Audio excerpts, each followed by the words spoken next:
champagne, madame? Par là, je peux aller? Non, regardez sur...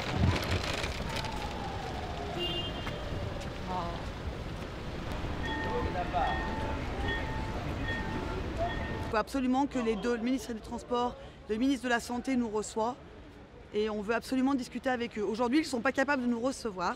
On est là, on attend simplement de pouvoir discuter avec eux. Ils le refusent encore aujourd'hui. Donc on sera là le temps qu'il faut pour qu'enfin on puisse en fait proposer ce qu'on a à leur proposer. On leur a proposé certaines choses, ils sont contre. Donc on restera là le temps qu'il faudra.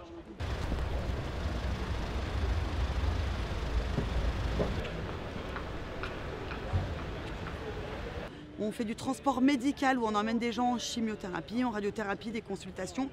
Tous ces patients qu'on emmène là cotisent pour leur droit à la sécurité sociale. Aujourd'hui, la France veut faire un désert médical avec les médecins, etc. Ils veulent faire aussi un désert médical du transport. Et ça, c'est inadmissible. On cotise tous les mois, on a le droit à nos transports et on ne défend pas seulement nos droits à nous, les transporteurs sanitaires, on défend aussi les droits de tous les Français qui cotisent aujourd'hui pour leur droit à la Sécu. C'est un peu le souci. Ce prix-là, le numéro qui parle bien des plateformes VTC. Reste ici.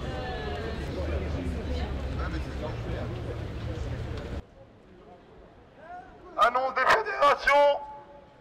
Appel à tous les taxis à se rassembler au point d'information pour le rassemblement au bout du boulevard Raspail.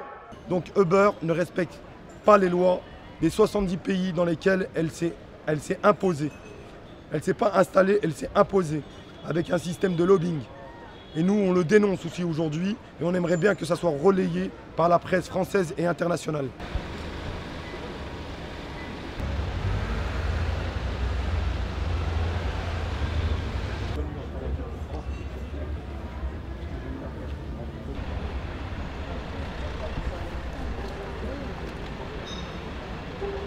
On aimerait pouvoir retourner auprès de nos patients et pouvoir dire bah voilà, la grève est finie, on va pouvoir vous transporter dans des bonnes conditions, vous allez penser qu'à votre maladie et pas au taxi. Est-ce que demain il sera là, est-ce que demain il sera pas là, est-ce que demain on va être transporté à 10, à 15, dans un style où attendre 2 heures, 3 heures, d'être emmené à faire des soins ou de rentrer à la maison alors qu'ils sont fatigués, qu'ils ont eu des traitements lourds et qu'ils ont besoin de rentrer chez eux.